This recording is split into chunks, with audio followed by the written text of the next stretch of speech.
எல்லோருக்கும் வணக்கம். இன்றைக்கி வெள்ளிக்கிழமை வழக்கம் போல் வாசல் தெளித்து பெருக்கி கோலம் போட்டுட்டு காகத்துக்கு ஆகாரம் வச்சுட்டு பூஜைக்கு எல்லாம் ரெடி பண்ணி வச்சுட்டு இருந்தேங்க. டிஃபன்லாம் ரெடி பண்ணி பையன் காலேஜுக்கு கிளம்பியாச்சு.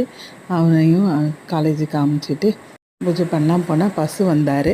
அவருக்கும் 2 பழத்தை கொடுத்துட்டு நம்ம பூஜையை ஆரம்பிச்சிருவோம் சொல்லிட்டு வந்துட்டேங்க.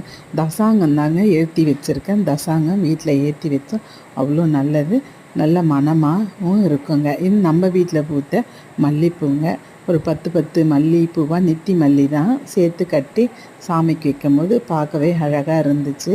நான் பூஜை நிறைவு செய்யும்போது நான் பாட்டு படிக்கிறது எனக்கு வழக்கங்க. சிவபுராணம், காந்தார பஞ்சமம், அபிராமி அந்தாதி, கந்தகுரு கவசம், காமாட்சி அம்மன் விருத்தம், இந்த மாதிரி எனக்கு பாடல் பாடி முடித்த பிறகு தான் எனக்கு அன்றைக்கி ஃபுல்லாக மைண்டே ரிலாக்ஸாக இருக்கும்.